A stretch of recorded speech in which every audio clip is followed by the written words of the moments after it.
Good afternoon, everybody. Thank you so much for joining us here on this rather unique presentation based off some rather unique times. I'm going to just apologize to you right up front. This is going to be a little informal, a little more casual than our presentations that I would do, and maybe it won't be as fancy as I typically do with PowerPoint presentations and all that, but we thought it was more important to try to get information to you in the most effective way possible, instead of trying to worry about making this any more formal than we need to. I'm also going to have to apologize to you because I'm going to have to be doing a lot of reading, so instead of looking at you like I really like to be doing, I might have to be looking down at my notes, but hopefully this will keep me on track and allow me to really cover most information that we need to cover today. So again, we appreciate you all being here, and we appreciate your willingness to tolerate this and your patience. So many of you have heard me say over and over and over again, I never get tired of saying it, and I really hope that you never get tired of hearing it, is that Augusta University, our first and only priority are our patients and our students. That's what drives the entire enterprise. But we know very well we can't be and provide a world-class education for our students, and we can't provide state-of-the-art clinical care for our patients without the most outstanding faculty and staff and caring for those individuals as well. Therefore, the safety of our patients and students and of our faculty and our staff who teach and care for them are obviously our main concern. Therefore, we wanted to hold 2 town halls this week to do a couple of things: to provide opportunities for Augusta University and for our health system community to hear from leadership about the coronavirus, COVID-19 preparations, the situation, and to allow you to ask questions. And we had originally scheduled 2 town halls, one we just had this past Tuesday here in Lee Auditorium, and which it was live and in person, and we had, it was streamed and it was recorded. We had an opportunity for face-to-face opportunities to get information. But we figured in light of the recent guidance from the governor's office and from the University System of Georgia regarding the need at this time for social distancing, we believe that this live virtual format that you see today is the best venue for today's update. I really want to encourage you to go look at the video. It's on the augustauniversity.edu, augusta.edu website. Go to the very top banner and click on COVID-19 resources. You can download that video and see it's got a lot of really good information and information about what the virus is, how we prepare for it, how we deal with it, what it means to us, from 2 of literally the world's leading experts in this area, our very own Dr. Keel, Dr. Vasquez. And so we hope that you'll find this information informative. So we apologize for having to cancel the in-person Somerville Town Hall, and hope you understand and hope that you'll find this informative. So let me get started. Let me tell you kind of where we are, what the situation is, and how we're dealing with it. At 3:34 p.m. yesterday, I received notice from the University System of Georgia that stated effective Monday, March 16, all University System of Georgia institutions will temporarily suspend instruction for 2 weeks to allow time for USG institutions to test their business continuity plans and online instruction modules, and for state officials to continue to assess the current situation regarding coronavirus, or COVID-19 as it's now called in Georgia. Students on campus are asked to depart campus by close of business Friday, March 13th, and to remain from campus until March 29th, 2020. At this time, it's important to know we're not asking students to move out of their dorms for the remainder of the semester. Rather, we're asking students to leave and go home for this 2-week period.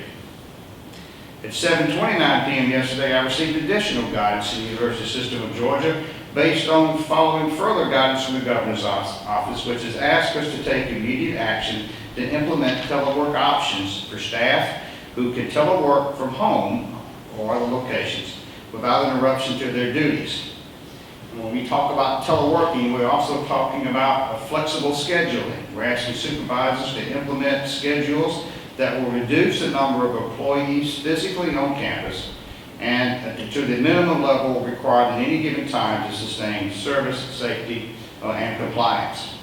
We're asking our staff and our faculty to take advantage of virtual meetings and gatherings, to transition from in-person meetings to an electronic format, or to reschedule in-person meetings for a later time. We're asking to cancel or to move all current, to move to online all current campus gatherings and sponsored events. We've also been directed to suspend non-essential travel for all employees. This includes travel to conferences, particularly those held out of state, training, site visits, and any other non-essential activities. Let me emphasize, when we say a ban on travel, it's on non-essential travel. I'll get to that in just a minute. For those of you who are planning to travel during the upcoming spring break in April, I know you've got a lot of questions about what you should or should not do. Please use your judgment regarding travel. We encourage you to go to the CDC website, which has a tremendous amount of information about travel safety and tips and suggestions, and also it's updated very frequently. We do ask you to note that currently, if you plan to travel to level 3 countries, and you can go to the CDC website to know what those level 3 countries are, you may be required to self-quarantine when you return to this country for 14 days before you will be allowed to come to campus. So again, if you have questions about this, if you're unsure about this, go to the CDC website, look at those countries that they're recommending not to travel to, and use your personal judgment as to what you think is best. Law about physician travel across the state. The entire state of Georgia is our campus. And for those physicians who are required to travel to see or treat patients, we ask that you continue to do so, as we certainly deem this as essential travel. The goal here is, to the best of our ability, to limit the number of students, faculty, and staff on our campus during this time, and to encourage what's been now referred to a lot as social distancing. So from my point of view, with regard to these two guidance documents that we just received yesterday, there are two primary issues here. Issues that involve our students and how we deal with our students, and issues that involve our employees. So first, let me talk about students for a minute, and we'll talk about coursework and this, and the guidance that says we need to cease in-person instruction. In-person instruction is to cease effective this coming Monday, March 16th. I'm told that there may very well be classes this Saturday, and we encourage that if there are classes to go ahead and hold those classes as scheduled, but to cease all in-person instruction effective Monday. This pause or this cessation of instruction is to continue until March 29th. During this time, our faculty should begin transforming their in-person instruction to fully online capabilities. Our faculty have already been engaged in determining how best to do this and looking at this. We have had all of our business units looking at business continuity plans in the event that this issue might arise. They've been doing this for several weeks now. So now we're asking our faculty to fully convert your in-person instruction to online. And I will go in a little bit more detail what I mean by online, distance education. Now, if you need help in converting your courses online, and we know that not all faculty have the expertise or the talent or the ability because they've never done it before. And we know you're going to need help, and we want to try to provide you with as much help as possible. Please go to www.augusta.edu/continuity. Augusta.edu/continuity. So wealth of information there that can help you take your current in-person class and convert it to an online platform. Seek help. Please go to your department chairs, go to your deans. We want to give you as much help as we can to convert this education to online. So at the end of the 2-week period, regardless of what the situation is at that point, we are fully prepared to go online. Now, for those courses that are currently online, that you already have been performing online, these courses will continue this Monday and throughout the next 2-week period without any cessation or interruption. In other words, for courses currently online, it's business as usual. If you're giving an online lecture yesterday or today, then you'll continue Monday and throughout the rest of the period of time as usual. With the exception of current online course offerings, student instruction will cease during this 2-week period. This will give our faculty time to transform their in-person classes to fully online offerings.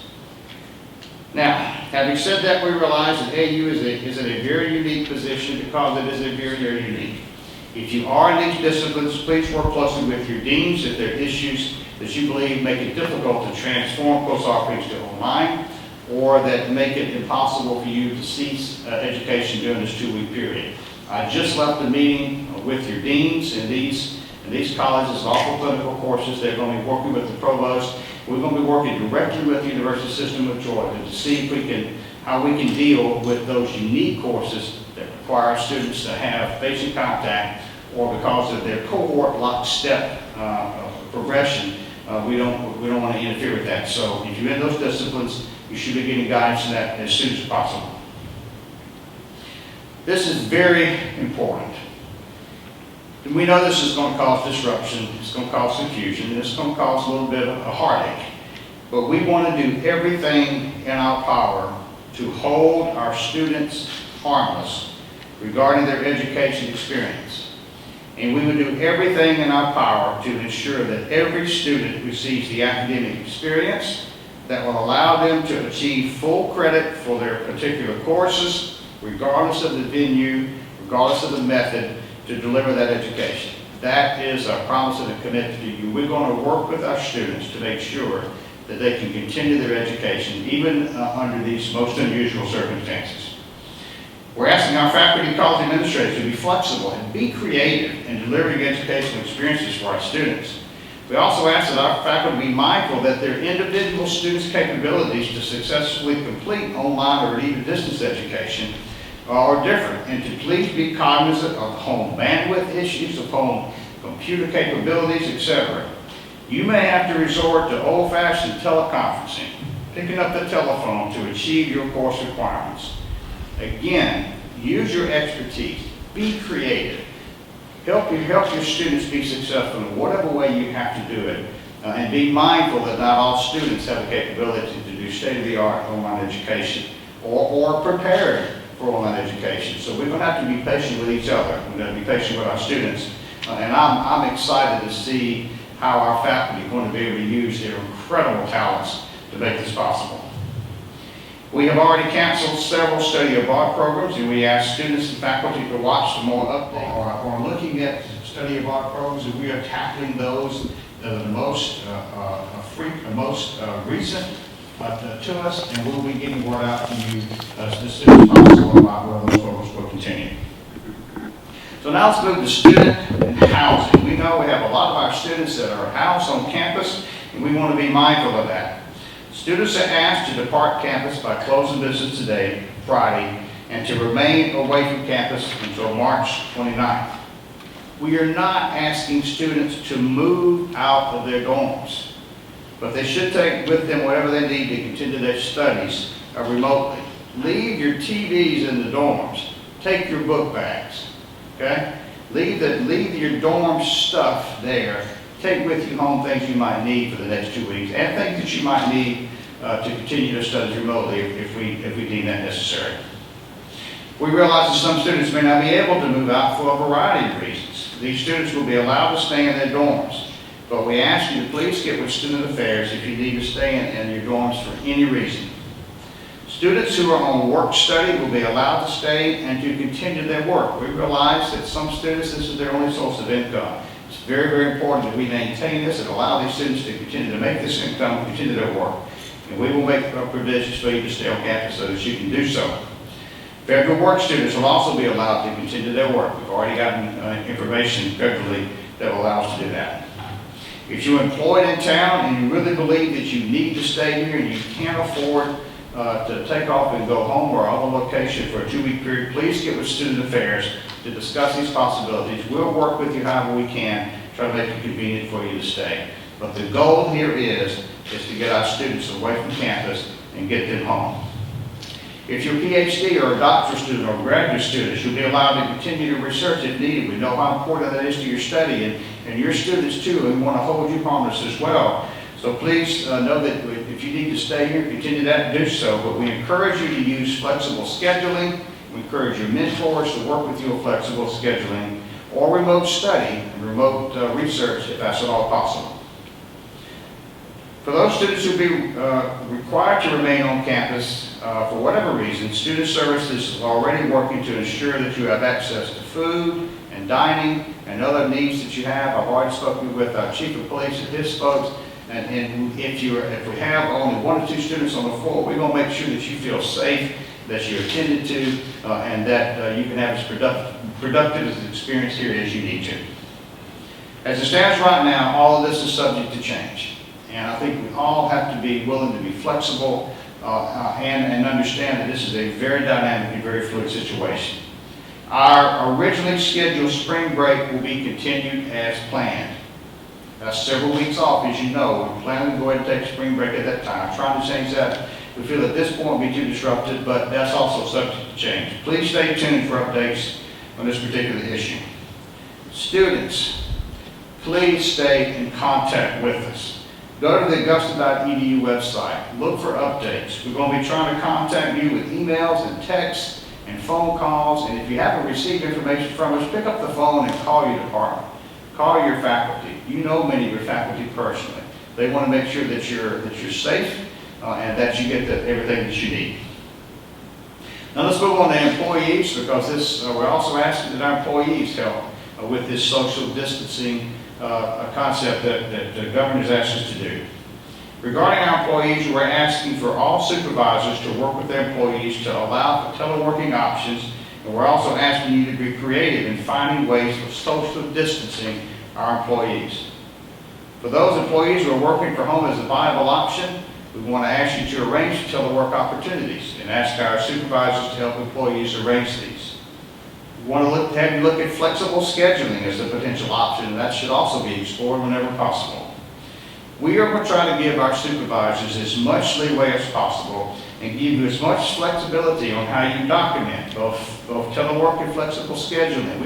We do not want to overburden you with paperwork, but we do ask you to document how you're dealing with the employees, what you're having them do in the telework situation, to do flexible scheduling, how you document that's up to you. You keep that documentation, and we'll worry about pulling it all together at another point. We want to give you as much flexibility as possible.